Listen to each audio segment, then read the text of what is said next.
I think it's finally happened. Has it happened?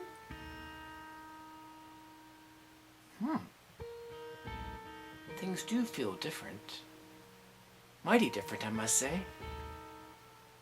I think it has happened. I think I've finally gone mad. Mad! Slightly mad? Or totally mad? Slightly mad, I don't know.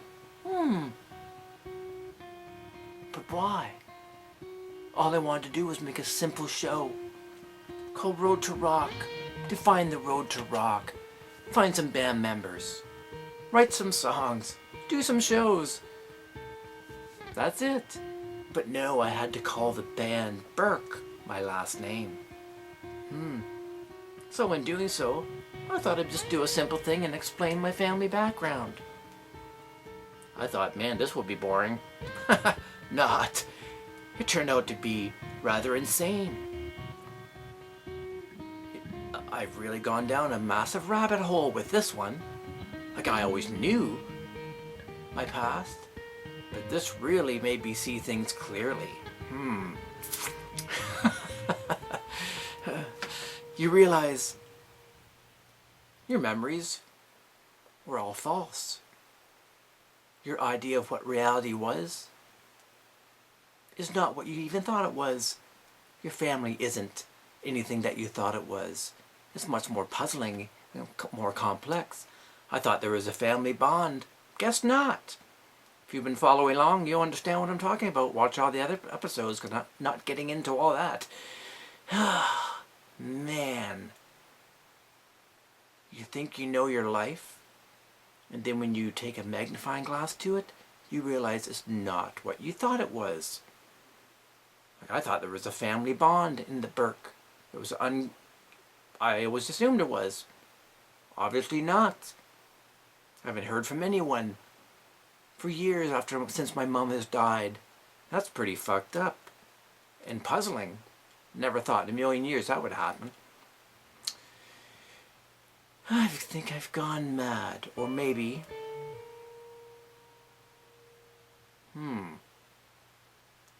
But why?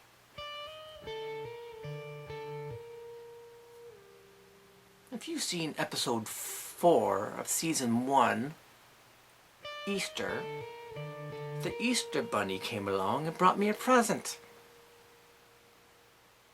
He said, well, for one thing, here it is. He said it was a magic egg and was going to bring me to the Road to Rock. Road to Rock? I just went down further down the rabbit hole. Magic egg. Yeah. I see on the bottom there's a little switch. Turns on a light. Look at that. Magic egg, my ass. You got it at the dollar store. Oh, that fucking rabbit. And Easter just passed, and I'm deeper into the rabbit hole. More crazy stuff has transpired. I'm gonna find that fucking rabbit and find out what he was really trying to do with this freaking egg. I'm gonna find that little shit.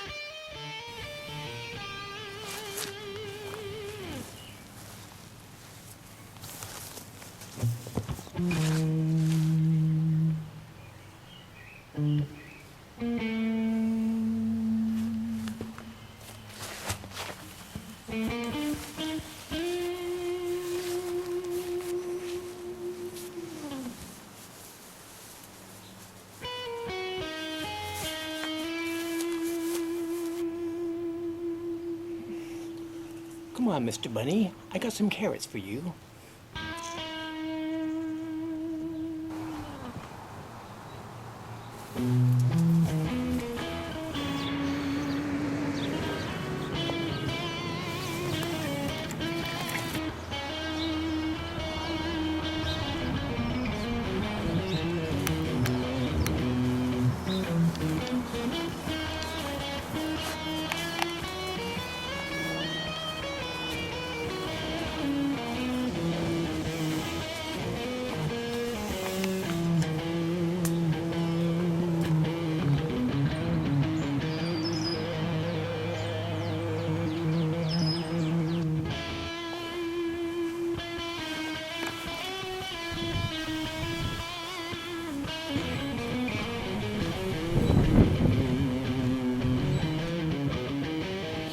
little bunny. Look what I got for you. 2 lovely carrots. And they're so delicious. I know you like these. Where are you? Wow, carrots for me. Thank you. There you are. Yes. I have 2 lovely carrots for you, Mr. Bunny. Oh, carrots for me. Thank you very much. And a good year at that. Well, it is a lovely spring day, I must say. Don't you think, Mr. Rabbit? Yes. It's a very lovely spring day, I must say. So what brings you around here, Mr. Steve? Oh, not too much. Just thought I'd stop by and say hi and talk a little about this rabbit.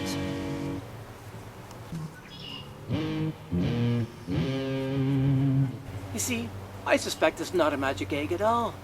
Didn't lead me down to the road to rock. I think the switch on the bottom gets a little clue, rabbit, and the dollar store sticker. Anyways, this has not led me to the road to rock, only further down your hole, rabbit. You know, every time Easter comes around, something strange happens lately.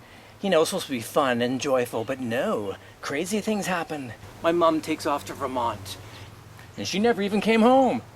And she sells a house. Absolutely mind-fucking.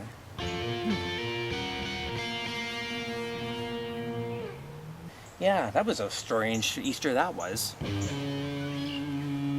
And you know, this year is no exception. This year was really crazy, absolutely crazy, and I must say, what a story that is. Oh my God, unbelievable. This is no magic egg. Oh, but you're wrong, for this really is a magic egg. You know, yes, there's a switch, sure. That turns on the magic.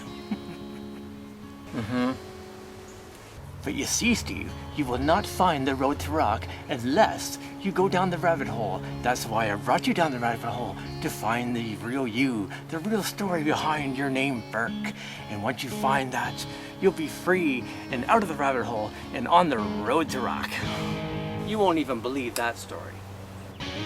Well, you know, I do feel awful about it all. What can I do to make it up to you? Well, perhaps there's one thing, Rabbit, that you could make up for all the misery you've been bringing me with, stupid magic egg. You know, ever since I was a child, I'd stare in store windows at the big, large chocolate Easter rabbits with icing decoration all over it, and I never got it. Never. Only the rich kids did. So no, I guess that'll never happen, but it sure would be nice one day out of my life to get a massive, large, fantastic, tremendous chocolate Easter bunny for Easter morning. So, can you do that for me? This big? A little more bigger. This big? Not quite. This big? This big? You got it. Okay, I'll see what I can do for you, since I did mislead you slightly. Well, I must be off to find some eggs for Easter, and Easter morning I shall make it up to you, and don't you worry. Well, I'm gonna have to see that to believe it. So, good luck, Mr. Steve. Well, good day to you, Mr. Bunny.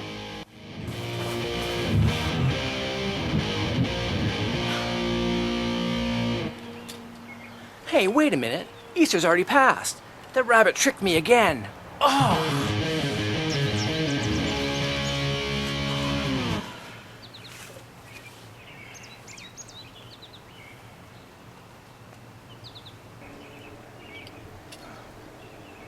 You know, as I was telling the rabbit that this past Easter was crazy, it truly was. For my cousin Jennifer died on Easter. And why is that crazy? Well, she's closer to my age. And, you know, it was shocking. But it wasn't shocking because her health wasn't the greatest. Her lungs were pretty much fucked from smoking her whole life. It was also strange that she would die on Easter for, sorry to say it, she just wasn't the nicest of people. Not to me anyways. So dying on Easter? All I could think of was, well, she was no Jesus. You know, during the time of someone's death, you automatically feel sad and shocked, and then you reflect on memories that you had of that person. And unfortunately for me, I don't have too many good memories of Jennifer. We weren't the closest with the Burks and the Spear side of the family. I don't know why. We lived in the same city. Makes no sense. But anyways, I could just reflect, and I could only remember 2 times out of my whole life where she was actually nice and kind towards me without a sarcastic, rude, bitchy tone to her voice. Even as young kids, I wasn't even in kindergarten yet. I'm at my Aunt Barb's house. So, for one thing, Jennifer is the daughter of my mom's twin brother, Uncle Denley, and his wife, my aunt, Aunt Barb. And I was at their house getting ready for Sunday school, and everyone's lined up getting their lunches. And even then, Jennifer was like, as a young girl, towards me. I'm thinking, I was just kind of shocked. I was going, what the hell's with her? You know what an amazing, strange thing is that Jennifer's birthday was on the same date, August 27th, as my mom and her twin brother, Denley. All born on the same day. And all of them had a miserable, bitchy personality. Can be nice at times, but for the most part, man, were they miserable. How strange, eh? Can you believe that? All born on the same birthday and all had the same miserable, bitchy personalities. And Jennifer had the same haircut my mom had. Coincidence? I don't know. Anyways, another time, I remember back in the 90s or something like that, I went to visit my aunt, who they lived beside the White family Spear home, where my mom grew up, that my grandmother owned. And now Jennifer's living in it at this time. And I go to visit, and there's Jennifer on the front porch screaming at her kids. That's very much like my mom would do to us. Yeah, so there's Jennifer screaming at her kids like my mom would do. Georgia, get in here! Just screaming. And then she sees me and goes, what the hell are you doing here? And I'm just in total shock going, what the fuck did I do? Wow, that's a nice warm greeting, isn't it? Yeah, wasn't that a nice greeting? Unbelievable. So you know what's also strange is that when my mom went to Vermont to my sister's, that one Easter in 2010, supposed to be for 2 weeks, and never returned home and decided to sell the house and shocked the hell out of me because my mom never wanted to do that, so she claimed. Anyways, my cousins seemed to change towards me too. And is there a connection? I don't know, but it seems kind of odd. My cousin Lori Spear used to be nice, super nice, welcoming, warming, kind, funny, all these kinds of things. Then all of a sudden she's distant, doesn't add me to Facebook. That's very suspicious, yet she adds all my brothers and sister. That's weird. Lied to me saying, oh, I'm not able to get on my phone and go on Facebook, and yet she's liking all their comments and pictures. Yeah, what a load of shit that is. Yeah, definitely really strange. And so, whenever I was in London, visiting my dad's grave or working, I'd think, you know what, I'm going to stop by my Aunt Barb's and say hi, because she's the last remaining elder living, and I'm going to go by and say hi. And you would think that would be perfectly fine, wouldn't you?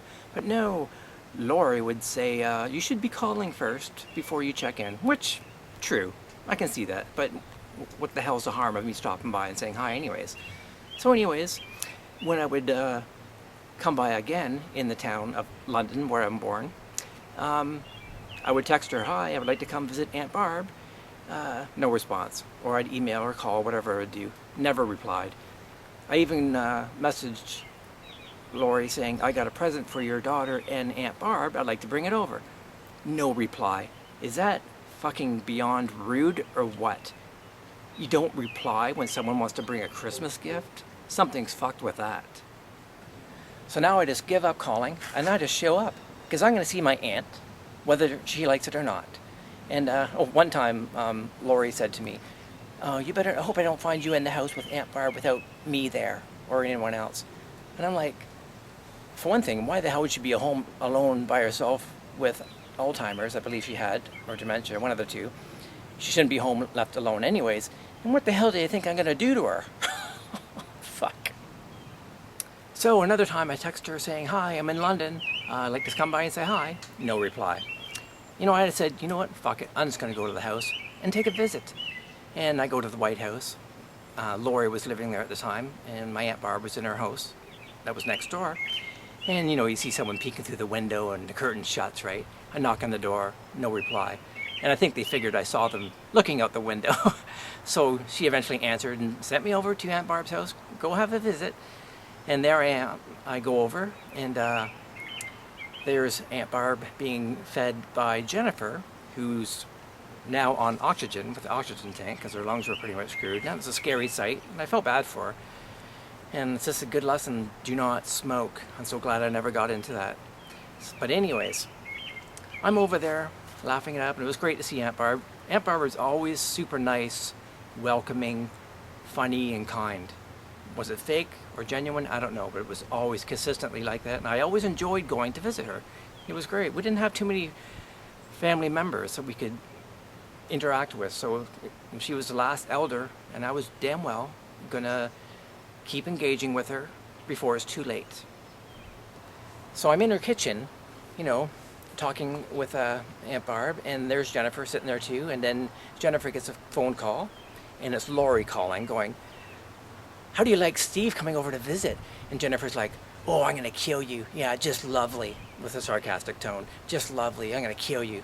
"Oh, you're mad because I'm there visiting Aunt Barb? It's so horrible."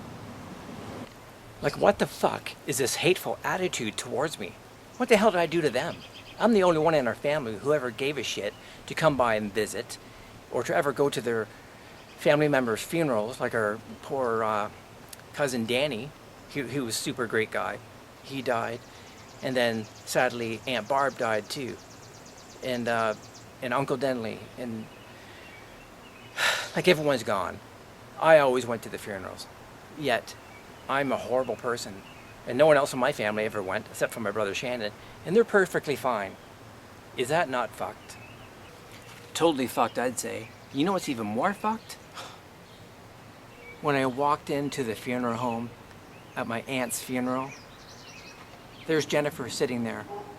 And she yells out to the top of her voice, "Who invited you?" Who invited you? You know how fucking insulting and embarrassing that is and hurtful? And I was told later by her daughter, Georgia, that, "Oh, that's her sense of humor. That's not fucking funny or humorous." And she wasn't joking. That's a miserable, horrible, hateful thing. And if that is someone's humor, then they're a fucking complete lowlife that has no class. I'm sure as hell glad I went to visit my aunt when I did, because that funeral wasn't too long after I did that. So thank God I didn't listen to Lori and stuck to my values and did what was right and visit my Aunt Barb. And then I'm told by Georgia, Jennifer's daughter, that I was pretending to care when I went to the funeral. Fuck you. Holy fuck. These people are fucking sick.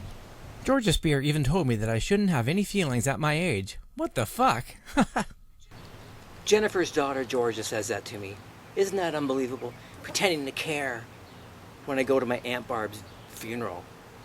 And to come to think of it, this Georgia was never nice towards me either, even as a young kid. She always had an attitude too. I just don't fucking get it. What, they can't stand someone with long hair in the family? My cousin Danny had long hair. What's the problem? There's something really fucked about this whole thing. And man, I don't get it. Yeah. So there I am on Facebook, late at night. I learn about her death on Facebook. Isn't that beautiful? Not a phone call, not an email, not a message. So here I am, hurt and shocked again. What am I, a piece of shit? I guess so. So, I'm rightfully pissed off. And then I get all these memories of Jennifer being bitchy and miserable towards me for whatever reason. I don't fucking deserve it. I did nothing to her. And then there's Lori. Then there's memories of my family treating me like shit. Then my mom being two-faced. And then everything else. And this on and on and on. And then just an avalanche of these fucking memories. And a crushing feeling of being just so hurt and depressed. I was just so fucking pissed. I needed a vent. And so I posted, "Ding dong, the bitch is dead," on Facebook. I thought, who's gonna see it? Oops. Well, somehow everyone saw it. You know, I post my songs and videos and everything else. No one comments or cares, or likes or adds me even, yet they all can see my post on Facebook. Well, you know, sorry you had to see it, and sure it would have been hurtful to see it, but I was more hurt than what you were, believe it or not. And I was even up all that night, just laying in bed, just, believe it or not, crying and just crushed and devastated. A horrible feeling I had, actually. And I'm not sure why her death had that effect. I think it was just because it triggered everything to avalanche down on me. So poor Jen didn't really deserve that statement on that time of her life, but it wasn't a false statement. It wasn't a false statement, but the timing was wrong. So anyways, I go to the funeral. No one else in my family even showed up. No one else but me. And then I was actually turned away from going in because, well, I don't blame them. I'd probably turn myself away too after seeing the comment, ding dong, the bitch is dead. But you know, I seen comments of people saying, oh, we're gonna miss you, I'm so hurt and devastated. I'm thinking, really? And you know, some of my other cousins were kind of mad that I posted ding dong, the bitch is dead. And I'm like, what am I missing here? Isn't this common knowledge? I didn't think it was that shocking, my statement. Yes, I get it. It's the wrong time, wrong place and time to be doing it. But I was surprised that they were so shocked, and I was equally surprised that they were that sad over her passing. I was like, what am I missing here? Because all I ever heard from my cousin Lori is that Jennifer was hateful towards her, calling her a Jewish princess because she had a house and everything. Meanwhile, she worked her ass for all this stuff. You know, I wasn't even going to go to her funeral because I didn't think she even deserved my presence. That's how rotten she was most of the time. And, but I wanted to see what I was missing, what other people saw in her that I didn't, despite all the comments I saw. So I thought, okay, I'll go and maybe see a new light shining on her that I haven't seen. And I wished I could have seen. But no, I was kicked out of the funeral. Who can say that? Me! Kicked out of my funeral. I'm sorry. It is kind of funny. It's like something you'd see in a Seinfeld episode. You know, you can see Kramer or someone being kicked out of the funeral or refused in because he did a similar thing. So yeah, my life is like the Seinfeld show. Yeah, so anyways, sorry to any family members who have been hurt by my comments, but any hurt that you felt, like I said, doesn't even compare to the hurt that I felt, and that's why I put that up there. And that whole night, it was just a devastating night. It just triggered such an emotional response. And sure, it wasn't fair to Jennifer, way too much to be dumping on her, but she unfortunately became the target of all my depression. I needed a release, I really did.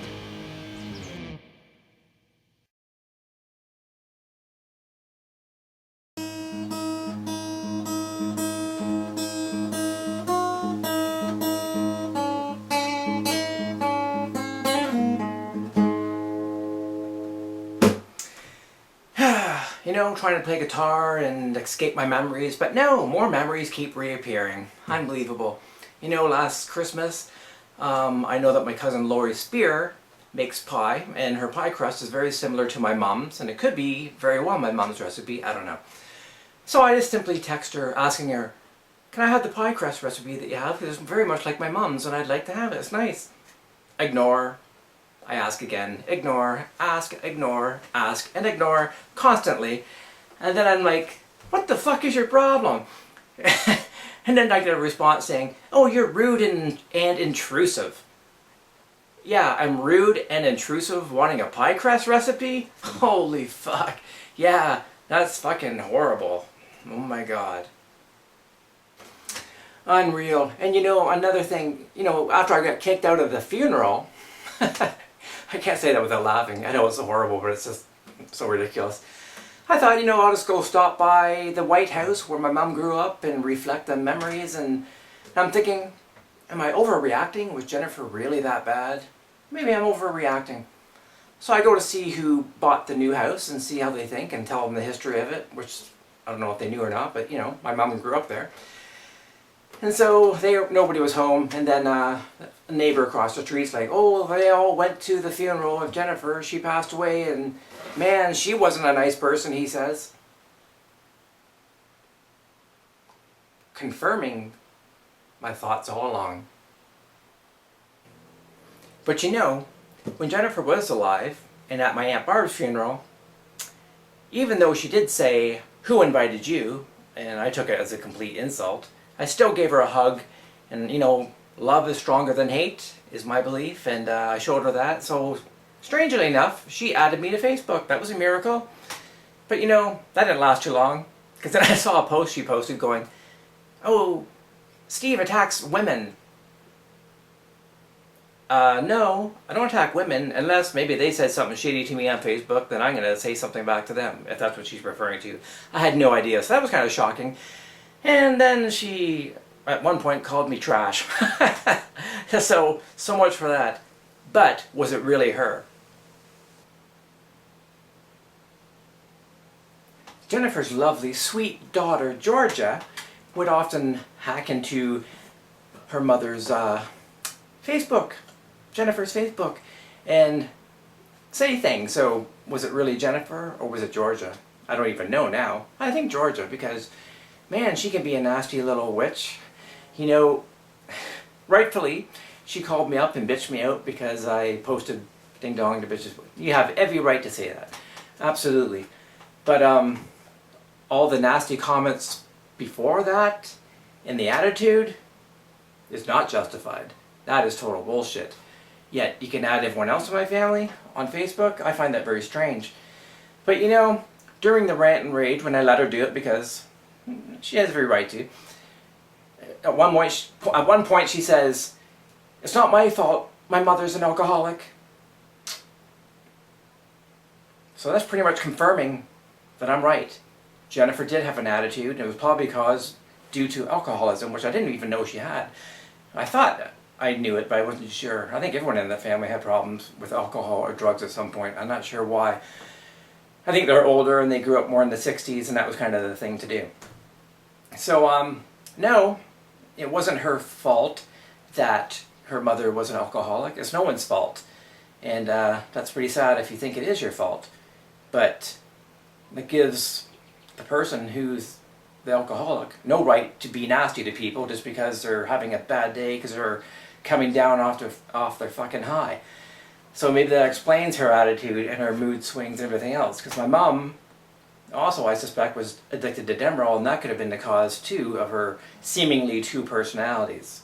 Anyways, I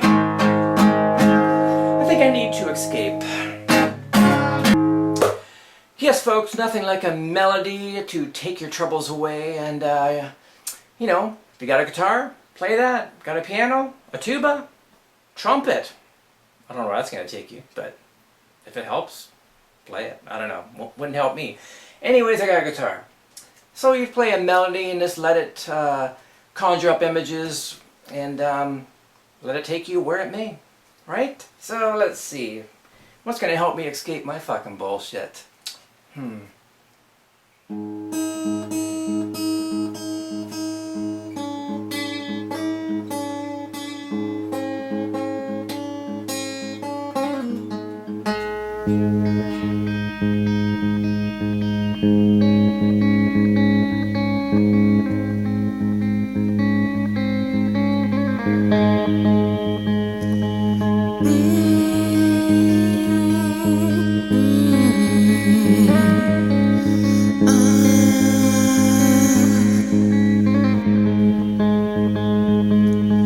Please take me to the sunshine, take me far away. Let the ocean breeze kiss my pain away. I wanna feel the powder white sand as I walk in paradise. Palm trees bowing high low as they're passing by, passing by, passing by. Passing by, passing by.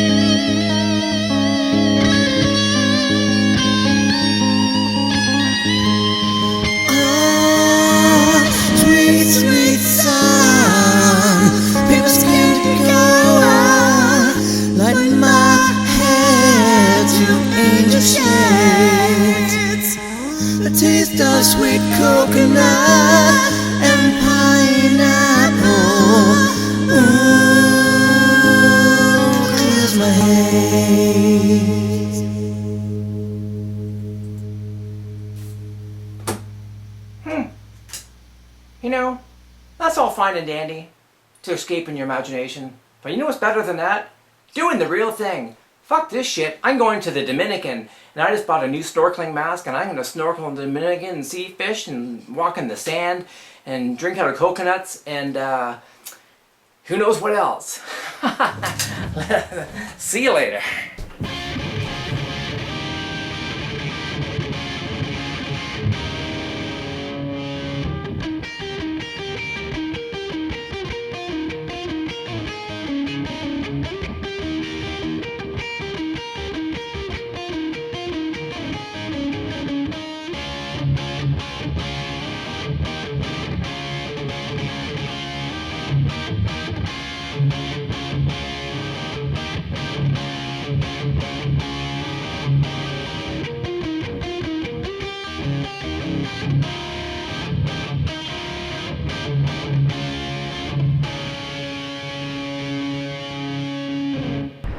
Welcome to the beautiful beach in Samana, Dominican Island. Look at this view. Pretty nice. Pretty nice. Recording, first time using this action camera, so I have no idea what it's going to turn out like. And I'm going to try my new snorkeling mask that I got off of Amazon. Pretty cool. I'll probably scare everyone away from the beach, looking like an alien, but we're going to try it out, see if it works in this amazing water here. So stay tuned.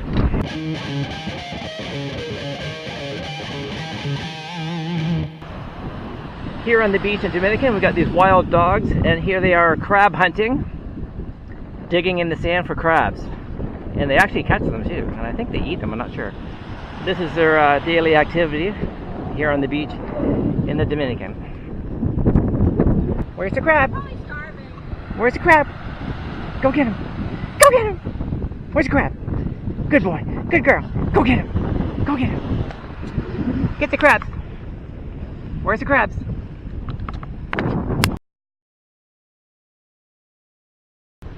And he got a crab. He got a crab. Or she got a crab, I should say. Look at that. She got the crab. Unreal.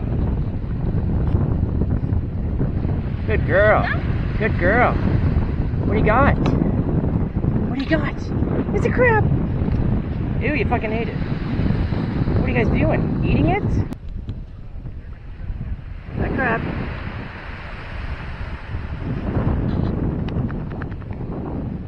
Okay, I got my snorkeling mask on. If you can hear me, it's pretty crazy looking. Gonna try it out in the water. Let's go.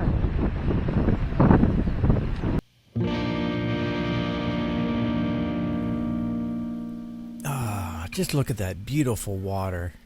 Unbelievable. What a great beach. So peaceful. The best palm trees you'll ever find are in the Dominican. Tall and glorious. This water is like a bath. Unbelievable.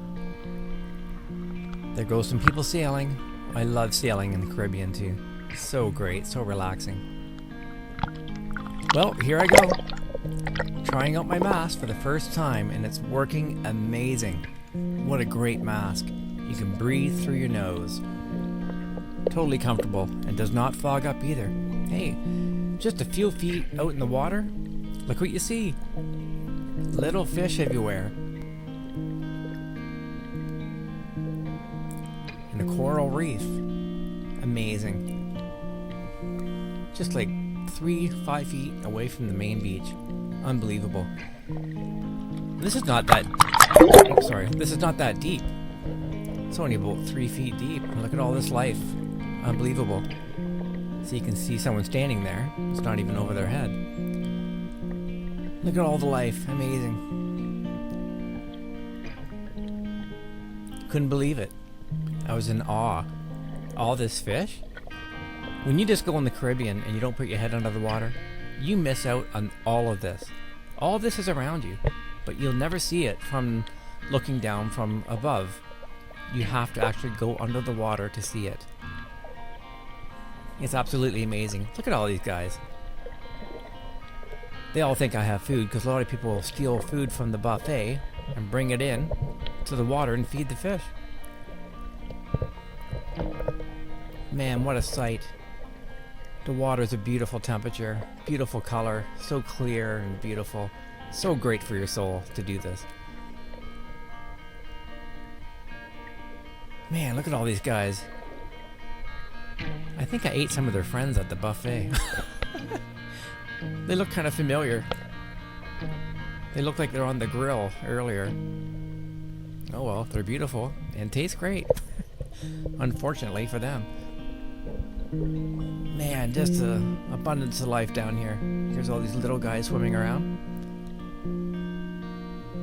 I'm sure there'll be a meal to the bigger fish.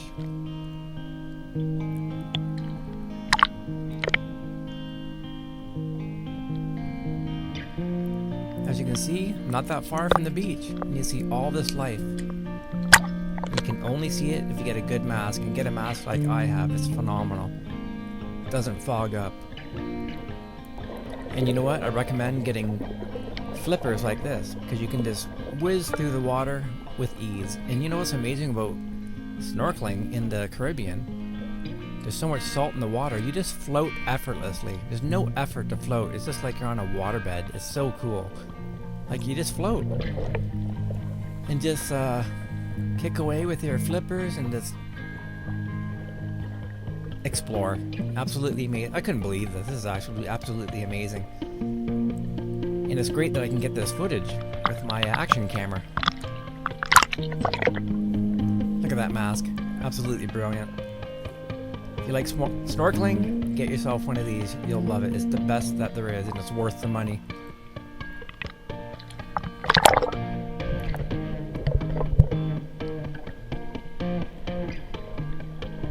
These little guys are about the size of a dime. It's so cool. That was a bit bigger, obviously.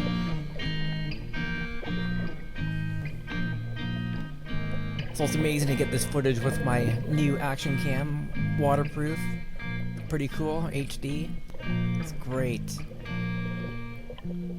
Well, seeing all this fish, I'm hungry. I'm gonna head to the buffet.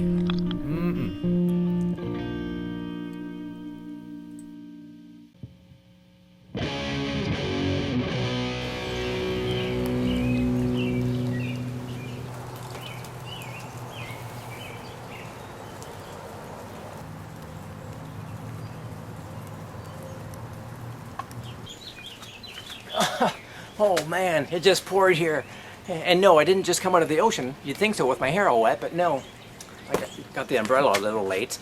But anyways, it just rained here in Canada, and it's spring, so makes sense. But I was thinking while it was pouring, it's like, is God crying? Because this past Easter, as I was talking earlier, how my cousin died on Easter, and I was saying, well, she was no Jesus, and that is true. And not that I've experienced anyways. And it's like God is crying, but whatever. I'm going to get in where it's drier and talk a little more about my thoughts on Easter.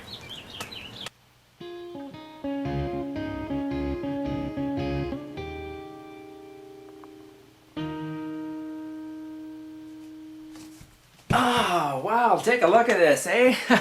Come back from a trip and the Easter Bunny did not lie to me after all. He was late. But he did deliver. And look at that, isn't that cool? Yeah, so Easter to me will always be chocolate, bunnies, magic, almost just as exciting as Christmas, going to bed and with the images of elves and magic. Easter's the same thing to me, always was. Just the idea of a rabbit coming into your room, and which is kind of scary actually when you think of it. And delivering chocolate. Look at that. That's Easter to me right there. Look at that. The magical Easter basket with, of course, some beautiful chocolate bunny rabbit. And my favorite, I believe he gave me. Oh, look at that. Marshmallow. I think it is. I shouldn't assume that it's marshmallow. Let's take a look. Let's open it up. And oh yeah, my favorite. Chocolate covered marshmallow egg. Mmm. Oh yeah. Gotta love Easter. I think I'm finally dried off now from being caught in the rain there. So, excuse me while I eat chocolate.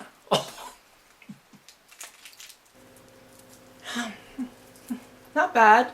Not bad.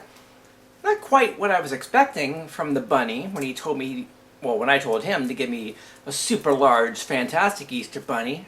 Is this really it? This is it? This is the best he could do? Oh well, better than nothing. So, couldn't rely on the Easter bunny, so I relied on myself. I went to a local town nearby, Stratford, Ontario. I went to a chocolate store there, it has amazing chocolate. And I found myself the most amazing chocolate rabbit. Actually, it's not even the most amazing. It's one of the amazing ones. They had even bigger ones, as tall as me. So, take a look what I found. Take a look what I got here, folks. Oh my God, look at that. My dream has come true. Is that not fantastic? Look at that fucking rabbit. And this is not even the biggest one. This is a medium-sized one. They had ones that are absolutely huge, probably the size of me. You know, this guy was $60. But I tried the chocolate, and it's damn well worth the $60. It's not some cheap plastic-tasting crap that you usually get for Easter. This is phenomenal. So it was worth it. Now I'm thinking, who the hell else is going to buy me a bunny like that for $60? Fucking nobody. No one's ever cared that much. But you know, at my age, I think it's time I treat myself, right? Why rely on others? Can't even rely on the fucking Easter bunny. So I got it for myself. So you know, I find it puzzling that Easter is not as big a deal as Christmas. Why do they make such a big deal out of Christmas anyways? He was born, they talk about the one day he was born. And then, do you hear anything about the day after? Nothing. Day after that? The week after? The month after? No. So what? They only cared that he was born that one day and that was it? Yet it's the biggest celebration of the year? Where Easter really is what they talk about the most, religious folks. How Jesus was put on the cross and he died for everyone's sins so we can all sin and be crazy and get away with it. Unlikely story. It's ridiculous. I really don't buy any of it. And if it is true, if there is any truth to it, he didn't die for our sins. He was murdered. He was executed. So stop fooling yourself. He just wouldn't stop preaching, and the powers that be did not like it, and they actually gave him a chance to shut up, but he wouldn't, so up on the cross he went. You know, and they did that to a lot of people back in those days. So as the story goes, he said to the people that were putting him up on the cross, "Forgive them, Father, for they do not know what they are doing." So he was forgiving the people at the moment, which is pretty amazing if that's true. And that shows he really did have an amazing heart. But no, he wasn't thinking of us thousands of years later. That's fucking stupid. Man. And you know, did he really die on the cross? I have my doubts. Yeah, I really have my doubts that Jesus, if the story is true, even died on the cross. Because if they didn't hit any vital areas, and he wouldn't bleed to death, or whatnot, he could very well have survived it. And sure, he wouldn't be very comfortable. He'd be stiff, probably passed out, dehydrated. Like, we don't know whether it was sunny or cloudy, but even if it was sunny, he'd be very dehydrated, stiff, unconscious most likely, but he very well could have survived it. And this would explain why he rose up after being laid down, and he came to and went to his friends, and his friends were like, holy fuck, he came back from the dead. Because they're too stupid to know back then anything about science or health. Like, fuck. So, yeah, they thought he came back from the dead, but no. He survived it, folks. Yeah, so at least Jesus was smart enough to skip town and get the hell out of there, because sooner or later, people are going to clue in that, no, he's not just a ghost, he's a real human being. So he thought, you know, why should I get in the middle of a good rumor? I'm getting out of here, let them think I rose from the dead, and adios. So yeah, I don't believe he died, if that story has any truth. And anybody with a brain would even know that. Like, give me a break. Like, he wasn't the first guy to talk about God. And for one thing, Jesus was not God. Stop calling him God. Stop thinking of God in his image, because it's ridiculous. Because he was just a guy with a good heart, if true, and pretty much stole the same lines that Moses was talking about and everyone else. Like, he just cashed in like everyone else. He's like, hey, this is a good gig. Probably got free food, free shelter, and lots of women. Who knows? Maybe not, but it's possible. It's funny how he did hit up only the dumb people in town to tell his story. Hey, I'm sure he got lots of free food and shelter. And what about poor Moses anyways? Moses did a lot more monumental things than Jesus did. All Jesus could do was turn water into wine. Yeah. They skipped all the details of how he dropped some grapes in there and waited a few months and then showed the wine, right? They left that part out of the book. And, okay, he walked on water. He walked on water. Impressive. But fuck, Moses split the damn sea. That's way more monumental than walking on water. Why is there no holiday for Moses? Moses gets ripped off. He got ripped off. Oh well. Anyways, despite all that, man, religious folks are going to be commenting on this video going, how dare you? Well, use your brain, folks. Come on. Like, I really hate the word faith, because what does faith mean? Just shut up and believe what we tell you. Don't question what we're saying to you. Just believe it. Because it'll feel good in your heart. That means it's true. This is how they fool people. Anyways, if the story is true, Jesus was just a good guy with a good heart, wanted people to believe in good things and do good things to others. But then humans took this and ran with it and thought, hey, this is a great way to control people. Let's use this to manipulate them and keep them all on one mental track. And you kind of do have to do that, right? It seems really malicious and evil, but really in reality, you can't have people all running around with crazy thoughts. Like, it's bad enough now with Muslims compared to Christians to Jews. Look at the problems with that today. So you have to have some control, but then obviously that gets abused. So there's people in the shadows who really control everything. It's not the government, it's not the elected presidents, it's not kings or queens. It's all seemingly the ones in control, but there's a lot of people in the shadows who are really controlling everything. And they are really called the Illuminati. And they have their little secret club, you know, usually represented by a pyramid with an eye, the all-seeing eye. And, you know, they think they're clever, that they're fooling everybody. Oh, no one's going to catch on. Let's put our symbols right out there and our agenda right out there. But they won't clue in because the average public are stupid. This is how arrogant they are. And I actually wrote a song about this topic. I read a book called The Biggest Secret by David Icke. The best book I've ever read. Amazing. It really just sheds light on what's really happening around here. I suggest everyone read it because it's all showing itself to be true in today's age. And even Donald Trump is exposing the whole Illuminati. And this is why they hate him and they lie about him so much. And that book was correct. These powers that be that are not seen own the media stations. This is why they constantly call him racist and a liar and this and that and that, and they're constantly attacking him. Do you not clue in, folks? There's no reason to attack him for one thing. What, because he's rich and he's a little arrogant? He has to be, because he's facing a hailstorm of hate. And it's amazing the armor that he has on himself to fight this off. It's got to be hurtful. I don't care how rich you are. It's got to be hurtful, all the lies. But this is very telling that this is all true about the Illuminati and that they do own the media.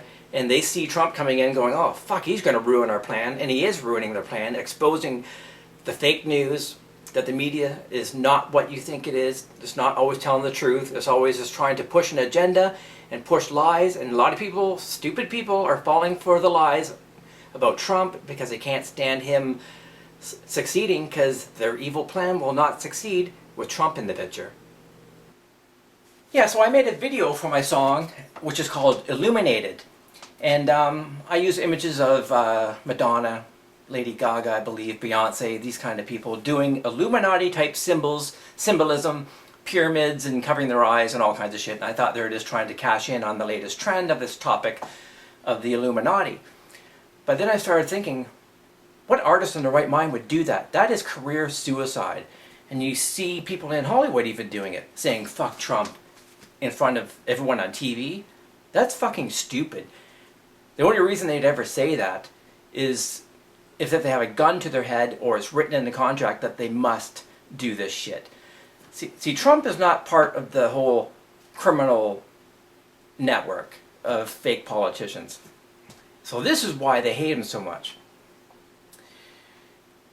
They have to slam him. They have to bring him down. They got to tell people that he's this and that so he won't win again. Because he's fucking up their whole evil plan. But anyways, this song that I did, I put these images in thinking, no, well, these artists are just cashing in. But no, I think they had to do this shit part of their contract. Because no artist would do that. It's career suicide. You know, and all these very artists that I put in the video happened to perform for Hillary Clinton during her last campaign. That's fucking crazy. That's career suicide doing that. I think they had to do it. I think it's part of their contract. Even, what's her face? I don't know what her fucking name is. I forget. Well, someone said, oh, I sold my soul. And I think she really did. Katy Perry was her name. So anyways, here's the song now, Illuminated. And hopefully you'll be illuminated after watching it.